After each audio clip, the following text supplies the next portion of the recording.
For most players, getting drafted to the NBA is one of the greatest moments of their career, becoming an overnight millionaire and achieving a lifelong dream. In this video, we'll talk about the ins and outs of the NBA draft, how the players prepare, how much it costs them, the pitfalls of NBA team interviews, and what happens behind the scenes on draft day.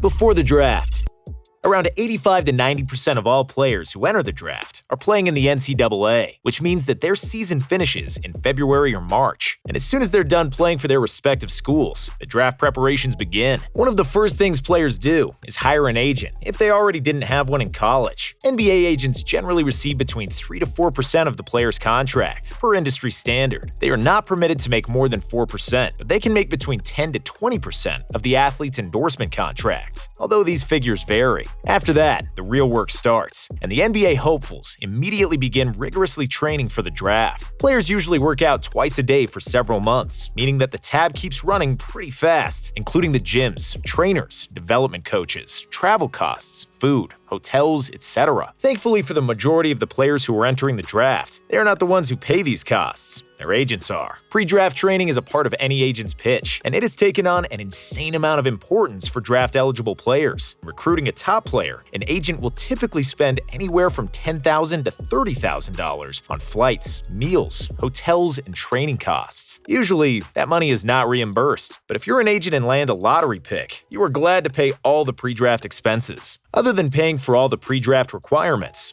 an agent has an advisor role in preparing his new client for all the media and team interviews to get them drafted high and in the best situation possible. Team workouts.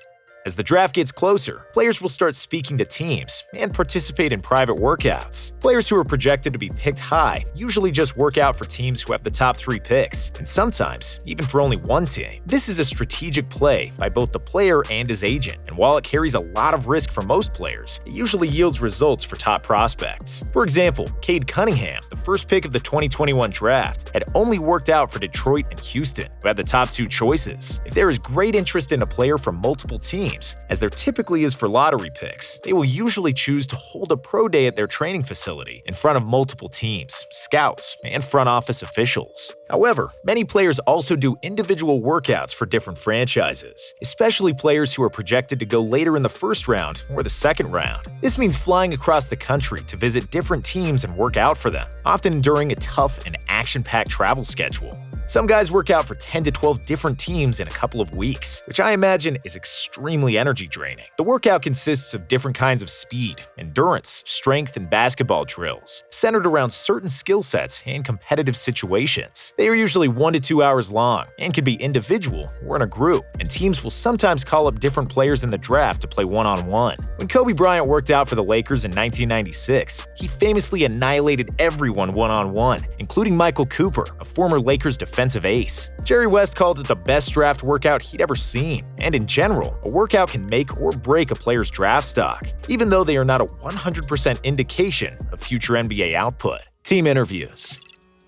All year long, NBA teams employ their scouts to collect information, get background checks from players' college and high school coaches, opposing coaches, even their teachers. From medical checks to interviews and basketball tapes, NBA teams are like the FBI, trying to find out as much information as possible about their potential pick, especially if it's in the lottery. While so much is made of the on-court production by a given prospect, their play on the hardwood is only a part of the equation. As most team officials will tell you, the interview process with team executives and coaches is just as important as playing well in a given workout. When players land in a city and visit the team's facility, there's usually a lunch or dinner involved with team officials, and every interaction counts. The GM will usually ask everyone who has talked to the draftee how he behaved. Was he respectful? And it's basically just like any other job interview. The interview questions range from brain teasers, like how many basketballs can fit in this room, to character questions, like what is your best quality, and are you the best player we will interview today? There are also highly personal questions, like what do your tattoos mean? What kind of drinks do you order in the club? Or do you practice safe sex? Players were recently asked what their favorite weed strain is, and the questions about drugs and alcohol are intended to make make a player confess that he smokes or drinks. Nothing is really off limits when teams are interviewing prospects, because they invest millions of dollars into the player they're selecting. So they're doing their due diligence, even if it means asking some very bizarre or awkward questions. A part of these interviews are done during a player's visit to the franchise, and some are conducted during the draft combine. During the combine, players get measured and tested on many different physical and athletic parameters, and do interviews with team officials. In recent years, players also started to go through the Athletic Intelligence Quotient Test, which means visual spatial processing, reaction time, decision-making, and learning efficiency. Some famous stories from the combine include Kevin Durant, who couldn't bench press 185 pounds even once, and Gilbert Arenas, who said he wanted to be a pimp when the NBA team officials asked what he wanted to accomplish in his career. Arenas also didn't want to do the endurance test at the combine, so he wouldn't mess up his new sneakers, which was enough stupidity to make him fall to the second round of the draft despite his talent. Draft Day.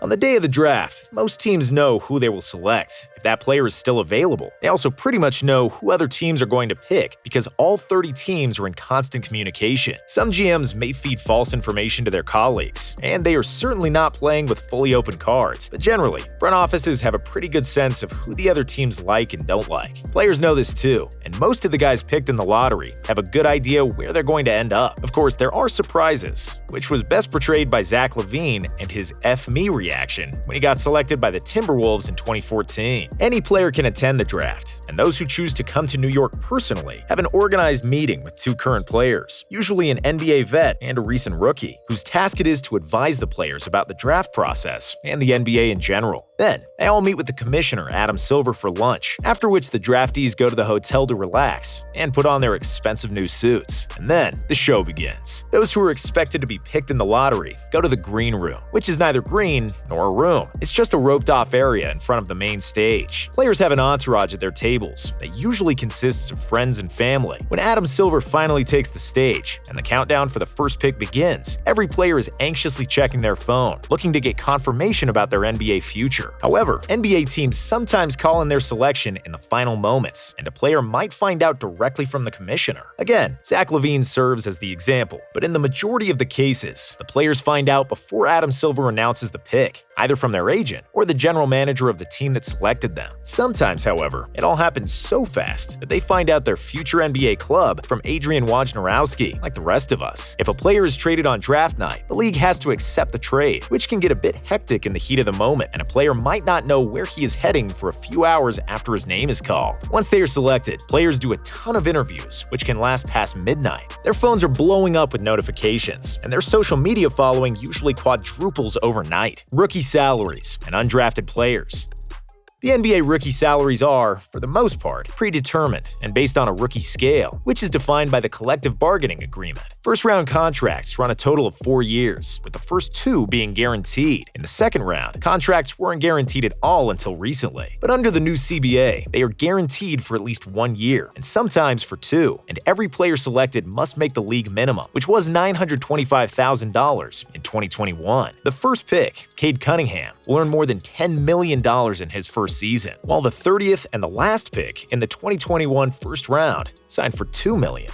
Obviously, the higher you get drafted, the more money you'll make. NBA agents are free to negotiate contracts for their clients between 80% and 120% of the rookie scale, and there are usually no signing bonuses. However, there are also a lot of players who are not among the 60 selected, and they don't hear their name on draft night. For the prospects who go undrafted, the teams will usually reach out immediately after the draft to extend them summer league or minicamp invites. Those players are basically playing in the summer league for their livelihood, but it's really not the end of the world. Many players who go undrafted earn their place on an NBA roster via two-way contracts, a non-guaranteed, or even a fully guaranteed deal. Current players like Fred VanVleet, Seth Curry, Duncan Robinson, Kendrick Nunn, or Alex Caruso all found their way to the NBA through the back door and are now enjoying successful careers. After the draft.